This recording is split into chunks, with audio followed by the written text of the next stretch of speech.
स्वाद अम्ल लवण तिक्त उषण कषाय काह षड्द्रव्यम आश्रितास्ते च यथा पूर्वम बलावहा छ रस छे। स्वाद एटले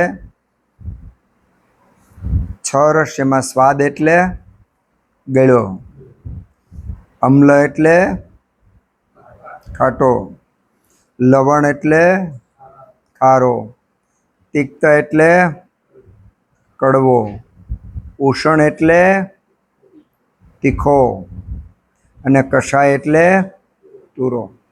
आ छ रस छे। આપણે અહીંયા સમજવાનું છે કે છએ છ રસ માની લ્યો કે લીંબુ કેવું છે? ખાટું, ગોળ ગળ્યો, સાકર સોપારી તુરી, કારેલું કડવું, મરચું તીખું અને નમક ખારું। અહીંયા આપણે ગળામાં સાકર લીધી, ખારામાં નમક લીધું, ખાટામાં લીંબુ લીધું, તુરામાં સોપારી લીધી, તીખામાં મરચું લીધું અને કડવામાં કારેલું લીધું।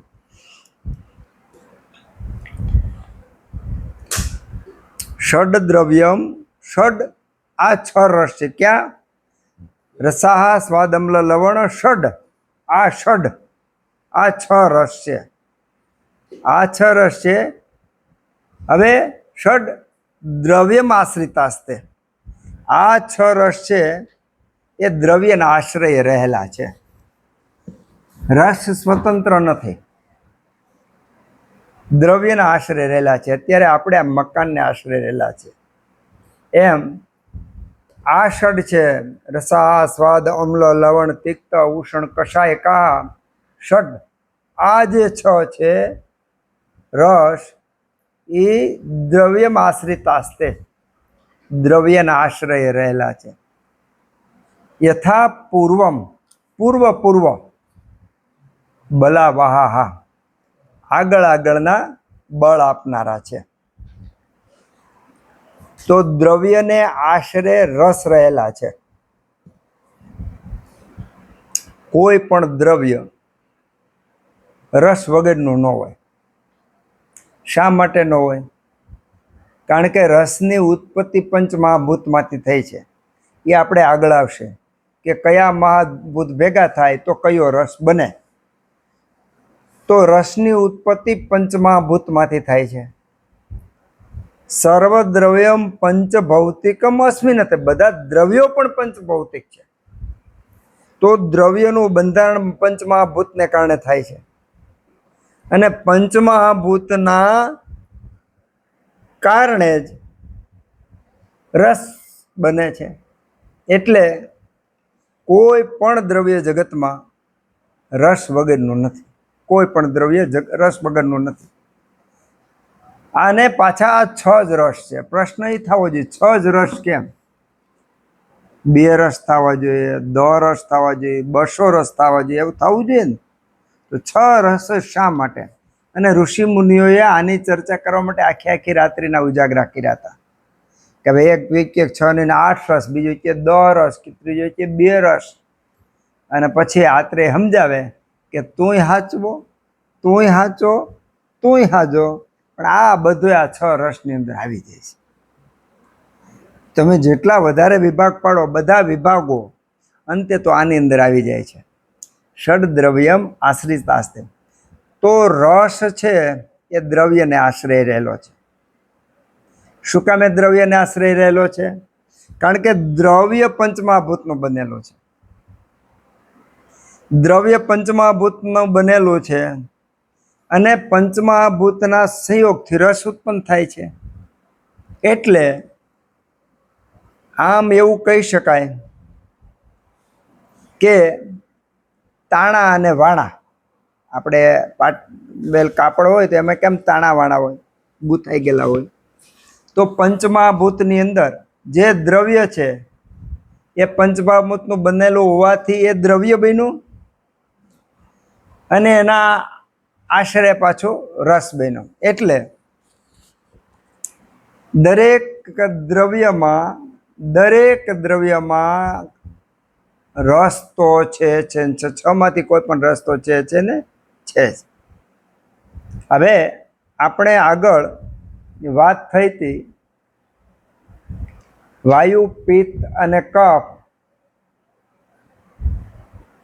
અને એમાં સ્નિગ્ધ વગેરે ગુણોની જ્યારે ચર્ચા થઈ હતી ત્યારે સ્નિગ્ધ ગુણમાં તર તમના ભેદ હજારો પડે એવી આપણે ઊંડાણપૂર્વક વાત થઈ હતી. તો આમાં જે 6 રસ છે, દાખલા તરીકે લીંબુમાં ખાટો રસ તો છે, પણ ખાટા રસમાં ક્યારેય તમને ગળાનો અનુભવ થયો? લીંબુમાં લીંબુ ખાવ, હવે પ્રયોગ કરજો. અત્યાર સુધી છે ને આપણે આ એમ જ ખાઈ જતા હતા અને બીજા ક્યાંક ખાટું એટલે આપણે ખાટું માની લેતા હતા. રસ અને અનુરસ હોય છે. તો લીંબુ ખાવ તો જો કોઈને લીંબુ વધારે ખાટું લાગશે, કોઈને ગળપણવાળું લીંબુ લાગશે, કોઈને ખારું લીંબુ લાગશે, કોઈને અલગ અલગ સ્વાદ લાગશે. તો જેની જેવી પ્રકૃતિ, જેના શરીરનું જેવું બંધારણ, એ સ્વાદ ઇન્દ્રિય લાળની સાથે ખાટા રસનો સેવન કરે છે ત્યારે દ્રવ્યનો ઓરિજિનલ જે સ્વાદ છે એ ઓરિજિનલ સ્વાદ તમને સ્વાદ પારખવામાં આવતો નથી. તમે જે સ્વાદ પારખો છો એ દ્રવ્યનો ઓરિજિનલ સ્વાદ નથી. કારણ કે દ્રવ્યનો ઓરિજિનલ સ્વાદ તમે બિલકુલ નિરામ અવસ્થામાં હોય, તમારા દોષો પ્રકોપિત કે કાંઈ ન હોય, પૂરા નિરામ અવસ્થામાં 100% સ્વસ્થ હોય તો ને માત્ર તો જ જેવો રસ છે એવો રસ તમે અનુભવી શકો. એટલે આપણે ગળો, કડવો, તુરો, ખારો, ખાટો, તીખો કોઈ રસ, દ્રવ્યમાં જેવો રસ છે એવો રસ આપણે ઓરિજિનલ રસનો આનંદ માણી શકતા નથી. ઓરિજિનલ રસનો સ્વાદ આપણે માણતા નથી. જેવી રીતે હું અત્યારે તમને વાત કરું છું તો તમે બેઠા છો, બધાય મારી જે વાત છે એને સાંભળો છો, પણ તમારી દરેકની સમજણ અલગ અલગ એંગલથી ફિટ થાય છે. કારણ કે તમારી બુદ્ધિ ભેગી ભળી અને તમારી સમજ સાથે, પૂર્વના સંસ્કારો સાથે એક નવી સમજણ પેદા થાય છે અને સમજો છો. એમ દરેક રસ, લીંબુમાં ખાટો રસ છે, આંબલીમાં ખાટો રસ છે, કોકમમાં ખાટો રસ છે, આમળામાં ખાટો રસ છે. તો બધા ખાટા રસ, પ્રાકૃત જે ખાટો રસ એનો છે. આમળાનો એક વિશિષ્ટ ખાટો રસ છે, લીંબુનો પોતાનો ખાટો રસ વિશિષ્ટ છે, આંબલીનો પોતાનો ખાટો રસ છે, ચાંગેરીનો પોતાનો ખાટો રસ છે. તો બધા જે ખાટા રસો છે એ જે તે દ્રવ્યને આશરે રહેલા છે એવા ઓરિજિનલ જેવા છે એવા આપણે સંવેદના અનુભવી શકતા નથી. એટલા માટે કે આપણે પોતાની પ્રકૃતિ અનુસાર આપણે એને સ્વાદ માણીએ છીએ. કોઈ ખાટું 2-3 લીંબુ ખાઈ જાય તો કાંઈ વાંધો નહીં આવે, કોઈ ખાટું થોડુંક ખાય તો દાંત અંબાઈ જશે, અને કોઈ ખાટું ખાઈ જ નહીં શકે આચોડા. એનો સીધો સાદો અર્થ એવો થયો કે દરેકને દરેક રસ એક સરખા અનુકૂળ હોતા નથી. દરેકને દરેક રસ એક સરખા ભાવતા પણ નથી. કોઈને ગળ્યું વધારે ભાવતું હોય, કોઈને કડવું વધારે ભાવતું હોય, કોઈને તુરું વધારે ભાવતું હોય, કોઈને ખાટું વધારે ભાવતું હોય, કોઈને તીખું વધારે ભાવતું હોય. એટલે આપણે જે અનુભવ કરીએ છીએ એ અનુભવ 100% નિરામ અવસ્થામાં હોય, દોષોનું બેલેન્સ હોય, અને પદાર્થનો એ વખતે જો આપણે પ્રયોગ કરીએ તો એમાંથી આપણને રસની અનુભૂતિ થાય. અત્યારે આપણે વાયુ પિત્ત કફના ગુણો જોઈએ છીએ, એના વધઘટના કાળ, વૃદ્ધિ વગેરેને કારણે થતી અસરો, પછી આ 6 રસ, 5 મહાભૂત, 7 ધાતુ, આટલું બરાબર વિજ્ઞાન સમજાઈ જાય ને ત્યાં સુધીમાં ખૂબ બધા સિદ્ધાંતો સમજાઈ જાય. એટલે આમાં ખાસ એ જોવાનું કે જે 6 રસ છે, 6 રસ બારો દુનિયાનો એકોય રસ નથી. ઘણીવાર અવ્યક્ત રસ પણ કહે છે. દાખલા તરીકે પાણી છે, તો પાણીને પોતાનો રસ કોઈ નથી. પણ કયા પાણીને પોતાનો રસ નથી? કે જે કોઈ પણ પ્રકારના આવરણને સ્પર્શ કર્યા વગરનું, કોઈ પણ પ્રકારના આવરણને સ્પર્શ કર્યા વગરનું પાણી છે, એમાં અવ્યક્ત રસ છે. અવ્યક્ત એટલે રસ વ્યક્ત થતો નથી. પણ જેવો એ હવાનો સ્પર્શ કરશે, રજનો સ્પર્શ કરશે, કોઈ પાત્રનો સ્પર્શ કરશે, એટલે તરત જ એના ગુણ એમાં આવી જાય અને એમાં રસ વ્યક્ત થવા મળશે. તો આટલી બધી અસર પાત્રની હોય છે, તો દ્રવ્ય નથી હોય જ. તો ષડદ્રવ્યમ આશ્રિતાસ્તે સદ્રવ્યો,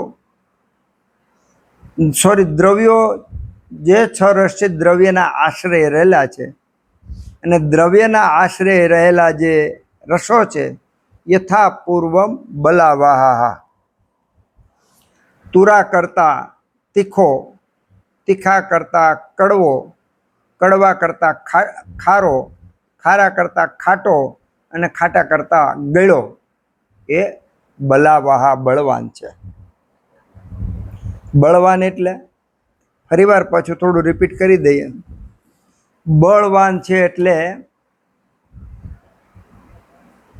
સામાન્ય રીતે ફિઝિકલ જોઈએ તો આપણને બળ આપનારું, શરીરની અંદર જે કાંઈ તત્વો છે એનું ટકાવનારું. દાખલા તરીકે જે માંસ, મટન ખાતા હોય એ એક વખત ખાય તો એની એનર્જી 7-8 કલાક રહે ને 7-8 કલાકમાં પાછી એનર્જી તરત ડાઉન થઈ જાય. જે શાકાહારી છે એની એનર્જી એના કરતાં લાંબો સમય સુધી રહે. તો લાંબો સમય સુધી જે આ એનર્જી રહે છે, આ એનર્જીનું કારણ એમાંથી છૂટા પડતા જે પંચમહાભૂત અને દ્રવ્યના આશ્રય રહેલા છૂટા પડતા શક્તિના કણો છે એને અવલંબિત છે. તો એના અર્થમાં બલાવાહા, મધુર રસ બધા કરતાં વધુમાં વધુ બળ આપનારો છે. એના પછી ખાટો, એના પછી ખારો, એના પછી કડવો, એના પછી તીખો, અને એના પછી તુરો. પછી એનો સીધો સાધો અર્થ બીજો એવો થાય કે જેમ જેમ નીચે જતા જાઓ, છેલ્લે જતા જાઓ, એમ બળહીન રસ થતો જાય છે. તો ગળ્યા કરતાં ખારો રસ ઓછો બળવાળો છે, એના કરતાં ખાટો ઓછો બળવાળો છે, એના કરતાં કડવો, એના કરતાં તીખો, અને એના કરતાં તુરો રસ. આનું બંધારણ પંચમહાભૂતનું અત્યારે વિશેષ આપણે એટલા માટે નહીં લઈએ કે આખો અધ્યાય રસનો આવશે. એટલે આટલું અત્યારે આપણે સમજી લઈએ. 6 રસ અને 6 રસ દ્રવ્યના આશ્રય રહેલા છે. અત્યાર સુધી આપણે જે માનતા હતા કે મરચું ખાઈને તીખું લાગે, ખાંડ ખાઈને ગળી લાગે, સોપારી ખાઈને તુરી લાગે, તો ખાંડમાં જે ગળપણ છે એ ઓરિજિનલ ગળપણ તમે સ્વાદ પામી શકતા નથી. ખાટાનો ઓરિજિનલ સ્વાદ પામી શકતા નથી, કારણ કે ત્યાં આપણો શરીર છે એક દ્રવ્ય છે, એની સાથે પ્રોસેસ કરે છે એના પરિણામે. પણ છતાં વ્યક્ત રૂપમાં જે રસ છે એ રસનો આપણે અનુભવ કરી શકીએ. એટલે આપણે કહી શકીએ કે આ રસ ગળ્યો, કડવો, તુરો, ખારો, ખાટો છે. પણ એ રસ જેના આધારે છે દ્રવ્યનું નામ આપણે લઈએ છીએ. દૂધ ગળ્યું છે, સોનું ગળ્યું છે, ચાંદી ગળી છે, એ દ્રવ્યનું નામ લઈએ છીએ. આમળા ખાટા છે, તુલસી તીખા છે, મરી તીખા છે, એ દ્રવ્યનું આપણે નામ લઈએ છીએ. સોપારી તુરી છે, મેથી કડવી છે, તો ત્યાં દ્રવ્યનું નામ લઈએ છીએ. તો જ્યાં રસનું નામ લેવાનું તો અંગુલ નિર્દેશ સીધો દ્રવ્યમાં જાય, કારણ કે દ્રવ્યના આશ્રયે રહેલું છે. એટલે આ જે 6 રસ છે, 6 રસ દ્રવ્યને આશ્રય રહેલા છે. યથા પૂર્વ બલાવહા, બળવાન છે. એનો સીધો સાધો એક બીજું આપણે સમજવાનું એ છે કે લીંબુની અંદર ખાટો રસ છે, તો એ ખાટો રસ પ્રધાન છે. ગળ્યો, કડવો, તુરો ને તીખો બીજા રસનો અંદર સમાયેલા જ છે, પણ આ પ્રધાન છે એટલે એને વધારે આપણે સંવેદના અનુભવી શકીએ છીએ. જેવી રીતે તમે કોઈ પણ અજાણ્યા ગામમાં જાઓ તો 5 આગેવાનના નામ કોઈક તરત જ કહેશે, 5 આગેવાનના નામ કહેશે. ગામની આમ પબ્લિક તો અંદર છે જ, પણ આમ પબ્લિકનું નામ કોઈ નહીં, કારણ કે વ્યક્ત જે થતો હોય એની ઓળખ થાય. તો વધારે વ્યક્ત જે રસ થતો હોય એ દ્રવ્ય એ રસવાળું છે, એવી આપણી લૌકિક ભાષામાં આપણે કહીએ છીએ. ખરેખર તો દ્રવ્ય 6 રસથી યુક્ત છે. બધા દ્રવ્યોમાં 6 રસ હોય છે. કોઈ પણ દ્રવ્ય લો, ગળ્યો, કડવો, તુરો, ખારો, ખાટો, તીખો, 6 રસ હોય છે. 2 દ્રવ્યો એવા છે કે જેમાં 5 રસ છે. એક તો હરડે. હરડેમાં લવણ રસ, ખારો રસ નથી. હરડેમાં ખારો રસ નથી. અને લસણમાં એક રસ કંઈક છે, લસણ પણ 5 રસ વાળો છે. આ સ્પષ્ટ શાસ્ત્રમાં કીધું છે. હવે આપણે વિભેદ કરવો. આપણે જો દરેક વસ્તુની પરીક્ષા આપણી આ લેબોરેટરી, શરીર જ લેબોરેટરી છે. તો લેબોરેટરી કરવા માટે અનુભવ કરો. દાખલા તરીકે તમે એક દિવસ ટમેટા ખાવ, નકરા ટમેટા જ ખાવા, આખો દી 24 કલાક ટમેટા, તો આપણે કંઈક અંશે ટમેટાને પામી શકીએ કે એનો સાચો સ્વાદ શું છે, આપણા શરીરમાં અસર શું થાય છે, વગેરે વગેરે. લીંબુ પાણી તો આખો દિવસ લીંબુ પાણી છે, મધ પાણી તો આખો દિવસ મધ પાણી છે. તેના પરિણામે આપણે જે તે દ્રવ્યને શરીરમાં થતી અસરો અને સાચો રસ એનો પામી શકીએ. મેં તમને પ્રશ્ન કર્યો કે લીંબુમાં ખાટો રસ એકલો જ છે, તો તમે કીધું આ ખાટો રસ, બીજો રસ નથી. અહીંયા તો શાસ્ત્ર એવું કહે છે કે દરેક દ્રવ્યમાં 6 રસ હોય છે, તો બીજો રસ છે, પણ બીજો રસ આપણે અનુભવતા નથી. અનુભવી શકાય ખરો, કારણ કે 6 રસ હોવાને કારણે લીંબુ એકલો ખાટા રસથી વિશેષ કામ જરૂર કરશે, બાકી ગળ્યો, કડવો, તુરો અને તીખો એ રસ પણ અસર કરે છે શરીરની અંદર અલગ અલગ. એટલા માટે પ્રેક્ટિકલી જો આ બધી વસ્તુ આપણે કરી શકીએ, 5 મહાભૂત, 7 ધાતુ, 6 રસ, 3 દોષ, એ ખાલી શબ્દો નથી.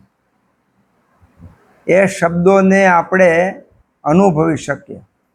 એના માટે આપણે અગાઉ ઘણી વાર વાત થઈ ગઈ કે સતત ઈમય બનવું પડે. વાયુ કોઈએ જોયો નથી, પિત્ત કોઈએ જોયો નથી, કફ કોઈએ જોયો નથી, પણ જો સતત એ ચિંતન કરીએ તો એ સાક્ષાત સ્વરૂપ આપણને મળે. સાક્ષાત સ્વરૂપ એટલે સીધું કૃષ્ણ ભગવાનની જેમ સુદર્શન ચક્ર લઈને ન આવે, પણ એના કાર્યો, એના ગુણો, એના આકારો અને એનું આપણને દર્શન થાય. અને આ અભ્યાસનો વિષય છે, વાતોનો વિષય નથી, અભ્યાસ. અત્યારે આપણે જે કાંઈ વાતો કરીએ છીએ એ વાતો માત્ર અંગુલી નિર્દેશ છે. ચાલવા માટેની કેડી બતાવવાનો એક રસ્તો છે. આનાથી જો આ રસ્તે ન ચાલી તો કોઈ પ્રાપ્તિ થવાની નથી. ચાલવા માટે પગે ન ચાલી તો મનથી વિચારથી આ કેડી ઉપર ચાલવું પડે તો એનું ફળ મળે, બાકી ફળ મળે નહીં. ગીરા ધોધ વઘઈમાં આવેલો છે. હું ગમે એટલા વખાણ કરું તો અહીં બેઠા બેઠા ટેમ્પરરી મજા આવે, પણ તમે ઓરિજિનલ ગીરા ધોધ જાઓ, ત્યાંનો માહોલ જુઓ, એ ચોમાસું હોય અને બધું જુઓ તો ત્યાં અને આમાં ફેર હોય. સૂર્યની ગમે એટલી વાતો કરીએ, કાગળમાં સૂરજ દોરી દઉં, એના કિરણો બતાવું, પણ એ કાગળમાં રહેલા સૂરજથી તમને ગરમી નથી લાગવાની. કાગળમાં રહેલા સૂરજથી વનસ્પતિમાં વિકાસ નથી થવાનો. કાગળમાં રહેલા સૂરજથી કોઈ વસ્તુ સુકાવાની નથી. એના માટે તો પ્રત્યક્ષ સૂરજ જોઈએ. એમ આપણે આ જે વાતો કરીએ છીએ એ કાગળમાં દોરેલા સૂરજ સમાન છે અથવા વાતો પ્રમાણે છે. નિત્ય દરેક વખતે આપણે આ હોમવર્કના પ્રકારો જ છે. હોમવર્ક એટલું બધું વધતું જાય કે આપણે નવરા જ ન રહીએ. નવરા ન રહીએ એ વ્યક્તિ વધુમાં વધુ સુખી હોય. દુઃખીમાં દુઃખી વ્યક્તિ જ હોય જે નવરો હોય એ હોય.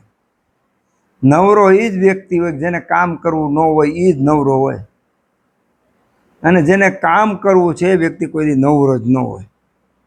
અને જે કામ સતત કરે છે એનું શરીર, એની ઇન્દ્રિયો, એનું મન એક ચોક્કસ દિશામાં કામ કરવાને કારણે એક વિશિષ્ટ પ્રકારની સુખની અનુભૂતિ થાય છે. એટલે જેમ જેમ આપણે વધુમાં વધુ હોમવર્કની અંદર પ્રવેશ કરતા જઈએ અને વધુમાં વધુ હોમવર્ક કરીએ તો યાત્રા આગળ ચાલે અને આપણને અલગ પ્રકારનો આનંદ મળે. ષડદ્રવ્યમ આશ્રિતાસ્તેશ્ચ યથા પૂર્વમ બલાવહા. આ 6 રસ છે, એમાં તરતમપણું પણ હોય. દાખલા તરીકે તમે અલગ અલગ પ્રાંતના લીંબુ જ હોય, રાજસ્થાનના લીંબુ હોય, કચ્છના લીંબુ હોય, અમદાવાદના લીંબુ હોય, મહુવાના લીંબુ હોય, નવસારીના લીંબુ હોય, દક્ષિણ ભારતના લીંબુ હોય, તો એક જ વેરાયટીના લીંબુમાં પણ અમ્લતામાં ફેરફાર હોય, ગુણધર્મોમાં થોડો ઘણો ફેરફાર હોય. કારણ એ વાતાવરણ, જમીન અને પાણી એના ગુણ એની અંદર આવેલા હોય. તો પહેલાં તો ખાટો રસ ખાલી શબ્દ છે, દરેકમાં અમ્લતા અલગ અલગ છે, એનો પ્રભાવ અને એનું કાર્ય પણ અલગ અલગ થઈ જાય છે. પહેલું. બીજું, એની તીવ્રતા. કોઈમાં 90% અમ્લ રસ હોય, કોઈમાં 80% હોય, કોઈમાં 60% હોય, કોઈમાં 30% હોય. પણ અમ્લ રસ વધારે તીક્ષ્ણ, જીભને તરત સંવેદના વધુ આવે એટલા માટે અમ્લો, અને કટુ એટલે તીખો રસ, આ બેની સંવેદના તરત જ અનુભવાય છે. તો જેવી રીતે આપણે દોષો સમજતા હતા ત્યારે દોષોના ગુણો તરતમ પ્રમાણે હજારો પ્રકારના ગુણો, માની લો સ્નિગ્ધ છે તો સ્નિગ્ધ અલગ ઘણા પ્રકારના હોય, તીક્ષ્ણ ઘણા પ્રકારના હોય, ગુરુ ઘણા પ્રકારના હોય, લઘુ ઘણા પ્રકારના હોય. એમ આ 6 રસ એ પણ હજારો પ્રકારના આપણને અલગ અલગ જોવા મળે. દાખલા તરીકે લીંબુની ખટાશ, આંબલીની ખટાશ, કોકમની ખટાશ, ચાંગેરીની ખટાશ, લીંબુના પાન, બધાની ખટાશ અલગ અલગ છે. અને અલગ અલગ ખટાશ છે એનું કારણ છે કે દરેક દ્રવ્ય પંચમહાભૂતનું બનેલું છે. દરેક દ્રવ્યની અંદર રહેલા જે પંચમહાભૂત વધઘટ હોય છે, જેટલા વધઘટ એના પ્રમાણે તરતમ પ્રમાણે એની અંદર રસો રહેલા છે. તો જેમાં અમ્લ રસ વિશેષ છે એમાં એના પ્રમાણમાં એટલે આપણને અલગ અનુભૂતિ થાય છે. તો આ વિજ્ઞાન રસનું 6 રસ, અને 6 રસ શા માટે, તો બાકીના બધા રસ છે એ પ્લસ માઇનસ કરીને આની અંદર સમાવેશ કરી જ જાય, આવી જ જાય છે. એક અવ્યક્ત, મેં તમને વાત કરી કે અવ્યક્ત રસ છે. અવ્યક્ત રસ નામનો કોઈ રસ જ હોતો નથી. અવ્યક્ત નામનો કોઈ રસ જ હોતો નથી, પણ દ્રવ્યને જેવું દ્રવ્ય બન્યું એટલે એમાં રસની ઉત્પત્તિ થાય. રસાહા સ્વાદ અમ્લ લવણ તિક્ત ઉષણ કષાયકાહ ષડદ્રવ્યમાશ્રિતાસ્તેશ્ચ યથા પૂર્વમ બલાવહા. હવે આખું વિજ્ઞાન ચાલુ થાય છે, ચિકિત્સા ચાલુ થાય છે સીધે સીધી.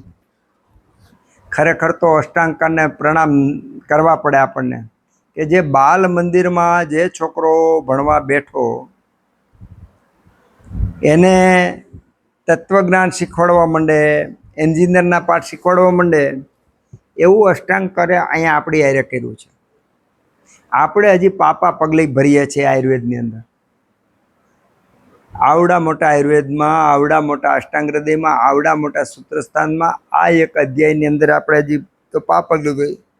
ત્યાં તો એક એક સૂત્ર, એક એક ચિકિત્સા સમાન આપણને આપી દીધા. 6 રસ અને સીધે સીધી ચિકિત્સા આપી દીધી. શું? તત્રાદ્યા મારુતમ ગ્રંથિ.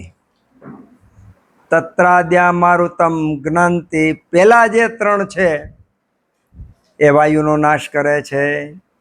પેલા 3 ક્યાં છે? રસાહ સ્વાદ અમ્લ લવણ. સ્વાદ અમ્લ અને લવણ આ 3 છે વાયુ. એ 3 તત્રાદ્યા એટલે પેલા 3 ક્યાં છે? સ્વાદ અમ્લ લવણ.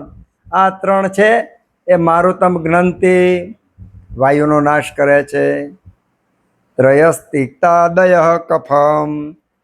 બાકીના જે 3 છે એ કફનો નાશ કરે છે. બાકીના 3 ક્યાં છે?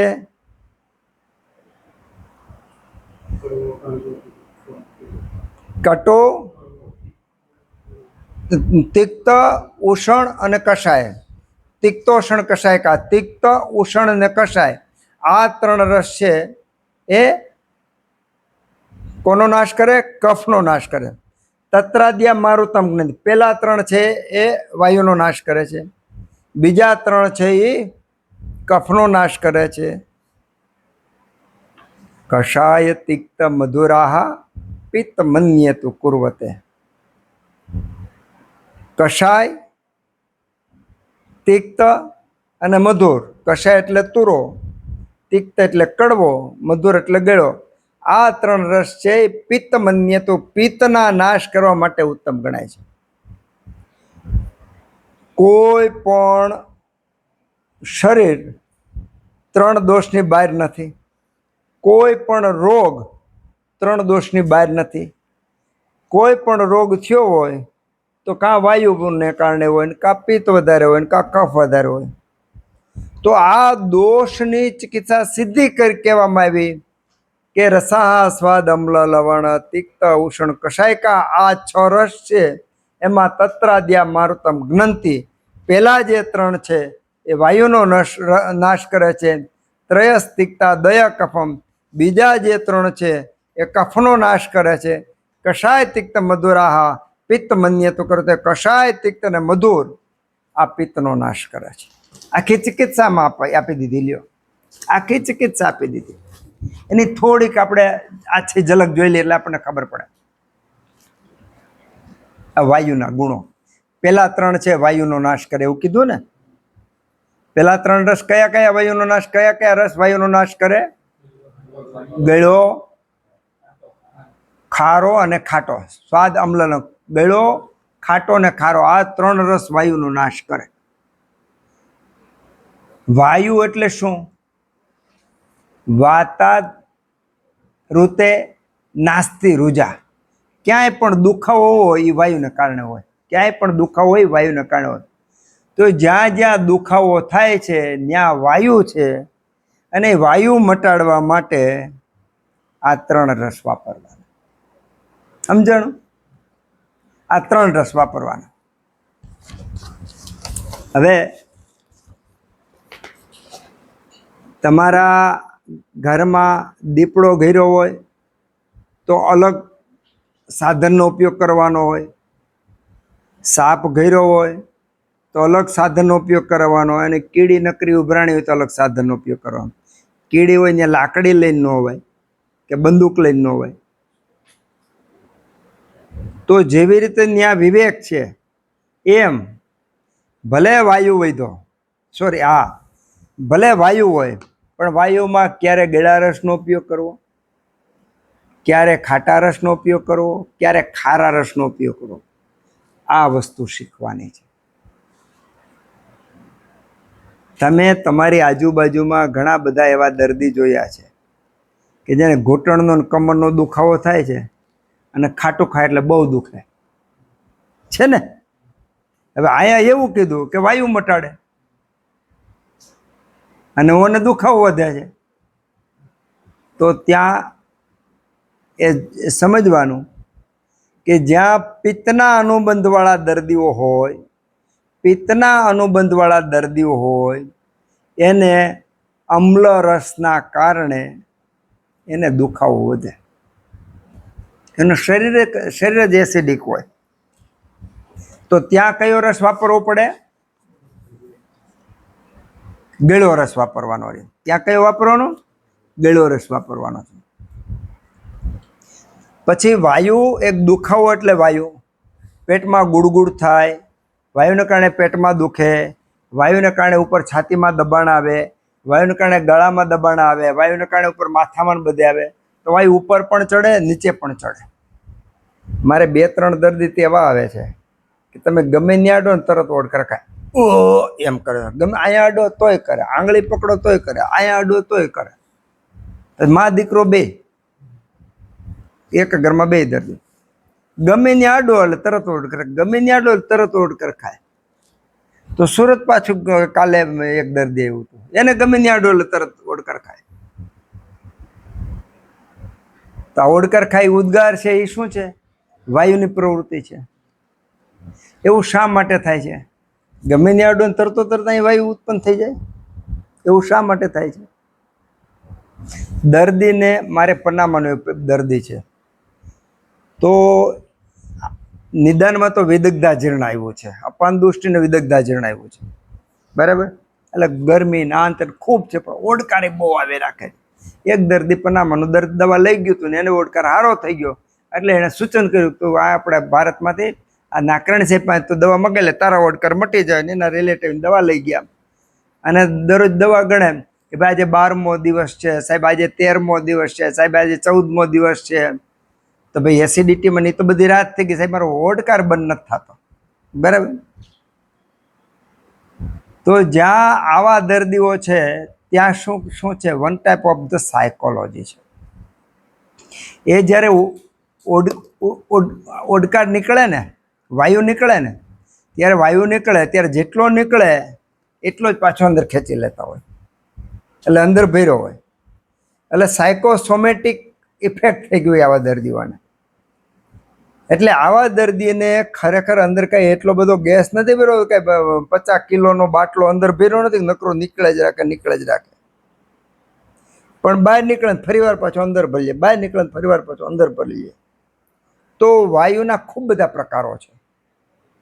એક ખાટું ખાઈને દુખે તેને આમ કીધો છે અમ્લરસ વાયુ મટાડે, ત્યાં અમ્લરસ નહીં દેવાય, ત્યાં વિવેક વાપરવાનો. કાંઈ ખબર ન પડતી હોય ને, કાંઈ ખબર ન પડતી હોય અને ચિકિત્સા ચાલુ કરવી હોય તો કરવી જોઈએ.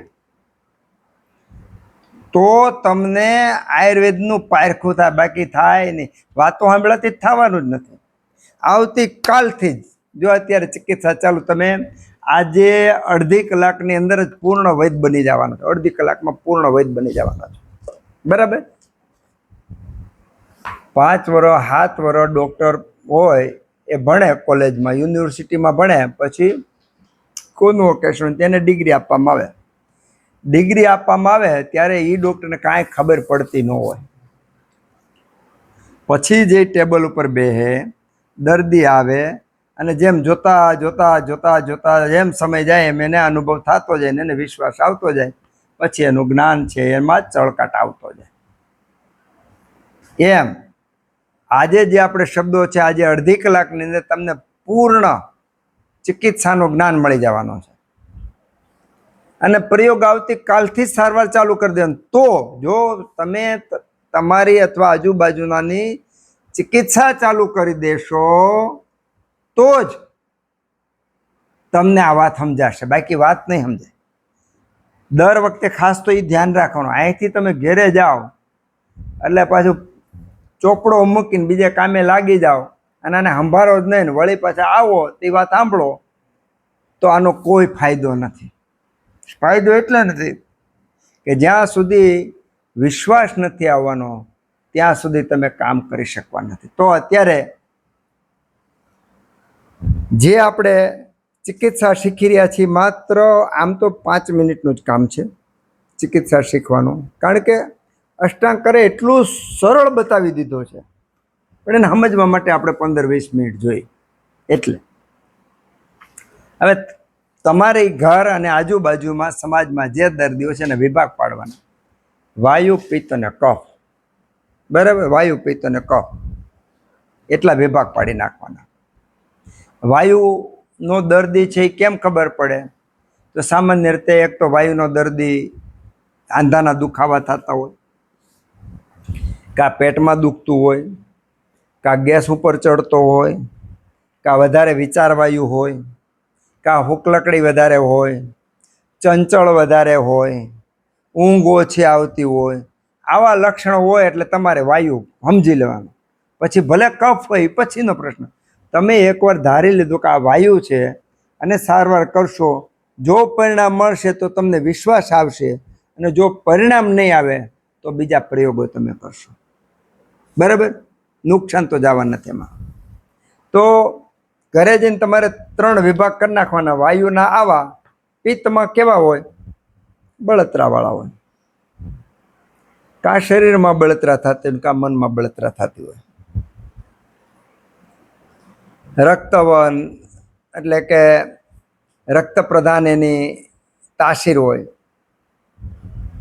એના બોલવા ઉપરથી, ચાલવા ઉપરથી, એના નિર્ણયો ઉપરથી, જીવવાની રીત ઉપરથી ખબર પડે છે આ પિત્તવાળો છે. અને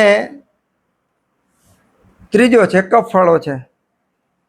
કફવાળો હોય તો સામાન્ય રીતે દીર્ઘસૂત્રી, એટલે જલ્દી નિર્ણય લેશે નહીં, એને જલ્દી યાદ પણ ન રહે. આળસ એનું મુખ્ય ઔષધ, એનું સંપત્તિ છે. સ્થિર અને ધીર હોય, નિર્ણય બહુ ધીમે ધીમે લે, શરીર પ્રમાણમાં મૃદુ હોય, અને એને કોઈ પણ પાક થાય નહીં. પાક જેવું થાય તો ભારે લાગે, બાકી પાકીને રસી સામાન્ય રીતે ન નીકળે. પિત્તવાળાને રસી નીકળે અને વાયુવાળાને હણકા મારે, દુખાવો થાય. આ એના લક્ષણો. તો આ કફવાળાને ખાંસી, શરદી એવું વધારે થાય, એલર્જી વધારે થાય, ખજવાળ વધારે આવે એવું થાય. પિત્તવાળાને બળતરા વગેરે થાય, વાયુવાળાને દુખાવાનું વિચારો એવું બધું વધારે થાય. એટલું ક્લિયર થઈ ગયું. એટલે હવે વાયુ, પિત્ત અને કફ 3 પ્રકૃતિ તો સવારમાં ઉઠીને પહેલું કામ એ ચાલુ કરી દેવાનું કે આમાં વાયુ, પિત્ત, કફ શું છે. પહેલાં તો આપણે બેઠા ને એમાં અંદર તમારે માર્કિંગ કરી રાખવાનું કે આ વાયુવાળો છે, આ પિત્તવાળો છે અને કફવાળો છે. નક્કી કરશો તો વળી પછી અત્યારે તમે વાયુ નક્કી કર્યું હોય ને તો અમુક લક્ષણો એવા આવશે કે વાયુને પિત્ત છે, વળી પાછું થોડાક દી થાય તો પિત્તની આનામાં કફ છે. પણ કમસે કમ જોતા તો શીખા. એટલે પહેલું કામ જઈને જે કાંઈ તમારા ઘરના પહેલાં તમારે તમારી પ્રકૃતિ ઓળખવાની, અને પહેલા પ્રયોગો આપણી જાત ઉપર કરવાના. પછી આપણા ઘરના સભ્યો, આજુબાજુવાળા, સગા સંબંધી, મિત્રો. 3 વિભાગ પાડ્યા: વાયુ, પિત્ત અને કફ. બરાબર. એટલે આજુબાજુમાં રેલી એક પણ વ્યક્તિ તંદુરસ્ત નથી. એટલે તમારે દર્દી ક્યાંય ગોતવા જવો પડે નથી. કોઈ તંદુરસ્ત નથી, નિરોગી નથી. એટલે તમારા માટે આખો સમાજ દર્દી જ છે. બરાબર. હવે આપણે ઔષધ ગોતવાના છે. આપણે ઔષધ ગોતવાના, કારણ કે એ દર્દી છે તો આપણે એને ઔષધ ગોતવાનું. એ પાંડુરંગ દાદા બહુ સરસ વાત કરતા કે દારૂ લેવા માટે માણસો ઉકેડામાં જાય, એમાં આમંત્રણ ન હોય, પત્રિકા ન હોય. જ્યાં અધોગતિ હોય ને ત્યાં માણસોનો સમાજનો સમુદાય એની મેળે જતો હોય. પણ જ્યાં સારી ને પવિત્ર વસ્તુ હોય એના તમારે ગીત ગાવા પડે, માહોલ ઊભો કરવો. ત્યારે ટેમ્પરી આવે ને વળી પાછો ભાગી જાય, ટેમ્પરી આવે ને ભાગી જાય, એમ કરતાં કરતાં કાયમી થાય. તો દૂધ ઘેરે ઘેરે દેવા જવું પડે, દારૂ દેવા જવું પડતો નથી, દૂધ ઘેરે દેવા જવું પડે છે. અને છતાંય કે તમારા દૂધમાં પાણી છે, દારૂવાળાને કોઈ દી નહીં કે. પાણીમાં દારૂ નાખે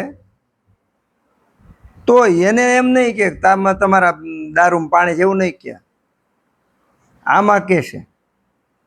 તો જ્યાં પવિત્ર સારી વસ્તુ છે ને એને આ સામનો કરવો જ પડે, કારણ કે માણસનો સ્વભાવ છે. એટલે તમારી પાસે 3 પ્રકારના વાયુ પિત્ત કફના દર્દીઓ છે, જોઈ લીધા. હવે આપણી પાસે ઔષધો તત્રાદ્ય, મારુતમ ગ્રંથિ, વાયુવાળા માટે પેલા 3 જે રસ છે એવા ઔષધો તમારે ગોતી લેવાના.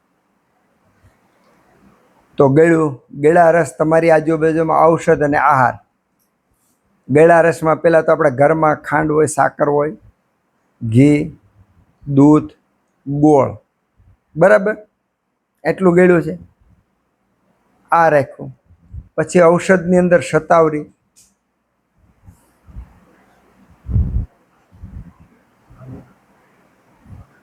યષ્ટિ મધુ, આ બધા ઔષધો મધુર રસવાળા છે. જીવંતી, આ બધા મધુર રસવાળા છે, બરાબર. એક આ મધુર રસવાળું રાખ્યું. પછી અમલો, ખાટો. આપણા રસોડામાં ખાટો શું છે? લીંબુ છે, આંબલી છે, કોકમ છે, દહીં છે, છાશ છે, આ બધું ખાટો છે. ઔષધમાં ખાટો શું છે? બીજોરું છે, આમળા છે, ચાંગેરી છે, દાયડમ છે, આ બધું ખાટો છે, બરાબર. તો ગળ્યું, ખાટું અને ખારું. ખારામાં નમક, સમુદ્ર લવણ, સેંધા લવણ, સંચળ લવણ, પછી બીજ ને બીજા લવણ છે, પણ એ બીજા લવણની તમારે અત્યારે જરૂર નથી, સૂર્યક્ષારને એની કાંઈ જરૂર નથી. તો આ 3 જે છે એ વાયુનો નાશ કરે છે. જો વાયુ પ્રકોપિત શરીર દુબળું પટલું હોય, નબળાઈ હોય, એવું હોય, એને ગળા રસ આપવાનો, એટલે એનો વાયુ દૂર થાય. પિત્તવાળો હોય એને પણ ગળો રસ આપવાનો, તો ગળો રસ છે એ એને પિત્તને શાંત કરી અને વાયુ દૂર કરશે, જેનામાં ગરમી ભેગી છે.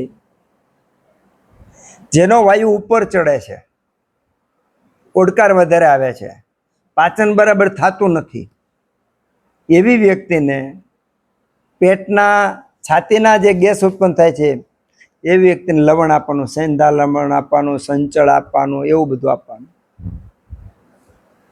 તો આ ટ્રીટમેન્ટ થઈ વાયુની. હવે વાયુવાળા ઘૂંટણના દુખાવા હોય તો તમારી રીતે આપી દેવાના. છાતીમાં વારે વારે ગભરામણ, બેચેની વાયુને કારણે થતી હોય, પેટમાં આફરો થઈ જતો હોય તો તમારે આપી દેવાનું. અને માત્રાને કાળ જરાક સમજી લઈએ. આમ તો કાળ ઉપર પણ આપણે 1-2 કલાક વાતો આવશે. તમને એમ થાય સાહેબ એટલું જ કહે કે આવશે આવશે કેદી આવશે ભાઈ, કારણ કે મને આગળનું ક્લિયર કટ દેખાય છે, એટલે થોડુંક દોડું છું આમાં, એટલા માટે જલ્દી થોડુંક આમ તમને એમાં આસ્વાદ માણી જાય. એટલે પણ તો ગળ્યો રસ ત્યારે વાયુવાળો વાપરવાનો, કાં તો નબળાઈ હોય, શરીર દુબળું પતલું હોય, ભેગો પિત્તનો અનુબંધ હોય, એસિડિટીને ભેગું થોડું થોડું થતું હોય, તેવી વ્યક્તિએ જ્યાં વાયુવાળાને ત્યાં ગળ્યો રસ વાપરવાનો. જેને ભૂખ ન લાગતી હોય, આળસ થતી હોય એવી વ્યક્તિ હોય એને ખાટો રસ આપો. જે પાચન ન થતું હોય એના કારણે જે પેટમાં ને બીજા ગેસ ઉત્પન્ન થતો હોય, વાયુ ઉત્પન્ન થતો હોય, એવી વ્યક્તિને ખાટો રસ આપવાનો. જ્યાં ગેસ ઉપર ચડતો હોય, ગેસ ઉપર ચડે એના કારણે ઘણીવાર ગેસ ઉપર ચડે ને, જ્યારે ગેસને અપચો કબજિયાત હોય ને તે વખતે એને કમરના માથાના બધે દુખાવા વધારે હોય. જેવું પેટ શાંત થઈ ગયું એવા દુખાવા શાંત થઈ જાય. તો ત્યાં શું વાપરવાનું? નમક વાપરવાનું, લવણ રસ વાપરવાનો. તો વાયુનો કોઈ પણ દર્દી હોય, હવે માની લો કે બહુ બોલ બકવાટ બહુ કરે છે, કોઈ બહુ બોલ કરે છે, વાયુ વધી ગયો, એને કયો રસ આપશું? બેડો રસ આપશું. એક વાયુને અનિંદ્રા છે, ઊંઘ આવતી નથી, એને શું આપશું? બેડો રસ આપશું. શું આપશું? દૂધ છે, ઘી છે, આવા રસો આપશું. આવું આપશું. એને ભારે ખોરાક આપશું. જેનું પાચન બરાબર પાચન ન થતું એવાને કયો રસ આપશું? ખાટો રસ આપશું, ખારો રસ આપશું, કે વાયુનું અનુલોમન પણ કરે, અગ્નિ પ્રદીપ્ત પણ કરે. તો વાયુના દર્દીને આ પ્રયોગ કાલથી ચાલુ કરી દેવાના. આ ઔષધો તમને બતાવી દીધા. કરશો તો એક જ વર્ષમાં જે રોગો સર્જનો નથી મટાડી શકતા, ઓપરેશનથી નથી મટાડી શકતા મટતા, એવા દર્દીઓને તમે હાજા કરી શકશો રહોડાથી. આજનો શ્લોક બહુ મહત્વનો છે, કારણ કે જો આ શ્લોક હું બોલું છું એ પ્રમાણે તમે પ્રેક્ટિકલ ચાલુ કરી દેહો તો 12 મહિના જતા વાર લાગવાની નથી. અને 12 મહિનામાં પ્રયોગો કરી લેવામાં આવે તો તમારી અંદર એક નવો વૈદ જન્મ લેશે. અને આત્મવિશ્વાસ અલગ ટાઈપનો પ્રયોગો કરવા પડે. અને મને નથી આવડતું એવું તો બોલવાનું જ નથી.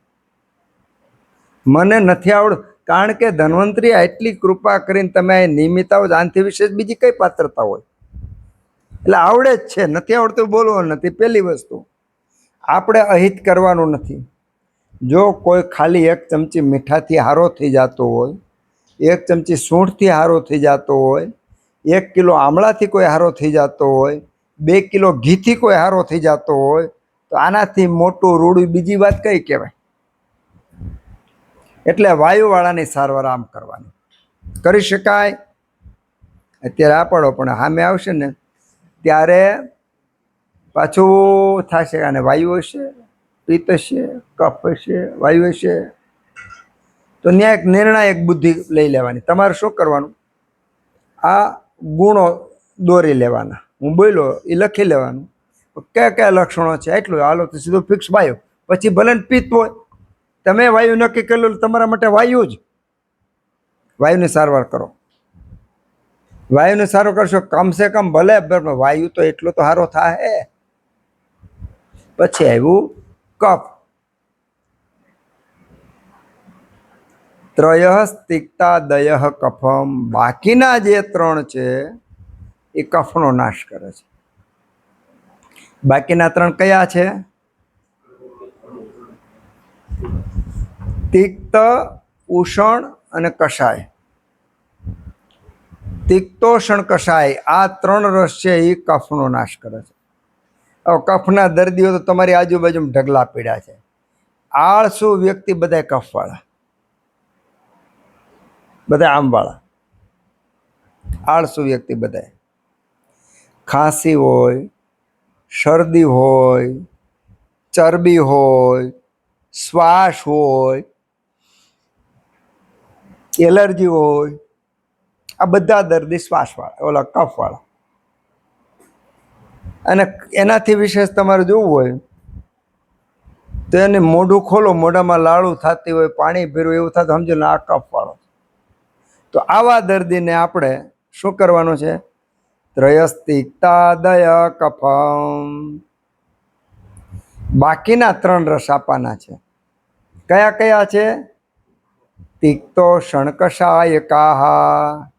તિક્ત એટલે કે કડવો, તીખો અને તુરા, 3 રસ આપવાના છે. હવે એ 3 રસ આપણે જોઈ લઈએ રસોડામાં અને ઔષધમાં જોઈ લઈએ. એટલે તમારે એ ઔષધ પેટી ઘરમાં રાખવા થાય. રસોડાની અંદર કડવો રસ કયો કયો છે? કારેલું છે, પછી કડવા પરવળ આવે છે, જે આપણે આવે મીઠા પરવળ છે પણ કડવા પરવળ પણ આવે છે. પછી કોઠીમડા, સૌરાષ્ટ્રમાં કોઠીમડાની કાચરી બહુ સરસ થાય, તો કોઠીમડા કડવા હોય છે. પછી મેથી કડવી હોય છે. તો આ આપણી પાસે કડવા ઔષધો, કડવા રસોડાની અંદર ઔષધો છે. હવે આપણે ઔષધમાં જઈએ તો કડવું શું છે? મામેજવો કડવો છે, કરિયાતું કડવું છે, કડવું છે, અતિવિષ કડવી છે. આ બધા કડવા ઔષધો. માની લ્યો કે ગળો એ કડવી છે, ભોઆમલી કડવી છે. આ જે કડવા ઔષધો છે એ તમારે 6 ડબલા જ રાખવાના છે. ગળો, કડવો, તુરો, ખારો, ખાટો, તીખા, રસવાળા 6 ડબલા રાખવાના. અને કાંઈ ન ખબર આ 3નું હરખું મિશ્રણ દઈ દેવાનું વાયુવાળાને, આ 3નું હરખું મિશ્રણ દેવાનું કફવાળાને, આ 3નું હરખું મિશ્રણ દઈ દેવાનું પિત્તવાળાને. તોય 50% કરતાં વધારે રિઝલ્ટ મળશે. પણ કરો તો, નહીં કરો તો નહીં મળે. કરવા માંડ્યા, હું ગેરંટી આપું છું, ગેરંટી. 12 મહિના પછી જો તમે આજથી આ યાત્રા ચાલુ કરશો, 12 મહિના પછી જેને ન્યુરો સર્જન માથું મટાડી નથી શીખ્યું એનું માથું તમે મટાડી શકશો. જે ડાયાબિટીસના ભારતના લેવલના બેસ્ટમાં બેસ્ટ ડૉક્ટર, જેને ડાયાબિટીસ મટાડી નથી શીખ્યા, એવા ડાયાબિટીસના દર્દીઓને ડાયાબિટીસ તમે નિર્મૂળ કરી શકશો. કાર્ડિયોલોજીસ્ટ, જેના હૃદયરોગ મટાડી નથી શીખ્યા, એવા દર્દીને તમે કોઈ પણ પ્રકારની દવા વગર બિલકુલ હૃદયરોગ મુક્ત તમે કરી શકશો. સ્કિન સ્પેશિયાલિસ્ટ, જેના ચામડીના રોગો નથી મટાડી શીખ્યા, એને તમે 12 મહિનામાં સારામાં સારા ચામડીના સ્પેશિયાલિસ્ટના જે દર્દીઓ એના તમે સારા કરી શકશો. આ માસ્ટર કી છે. આ માસ્ટર કી એવી છે કે બધા તાળા ખોલે, પણ એટલું છે આને ડાબી બાજુ ફેરવાનું, જમણી બાજુ ફેરવાનું, ઊંધી નાખવાની, એના પ્રકારો છે. બસ એટલું જ કરવાનું છે. ત્રયસ તિક્તા દય કફમ. તિક્ત, ઉષણ અને કષાય, આ જે 3 રસ છે એમાંથી તિક્ત એટલે કડવો. રસોડામાં આ ઔષધો છે અને રસોડાની અંદર આ દ્રવ્યો છે, અને આજુબાજુમાં જે છે એમાં આ ઔષધો છે. તિક્ત એટલે કે કડવો, ઉષણ એટલે તીખો. આપણા રસોડામાં તીખા ઔષધો કયા કયા છે? મરી, મરચું, સૂંઠ, લસણ, ડુંગળી, આ બધા તીખા ઔષધો છે. તો આ જે તીખા દ્રવ્યો છે એને તમે તૈયાર રાખો.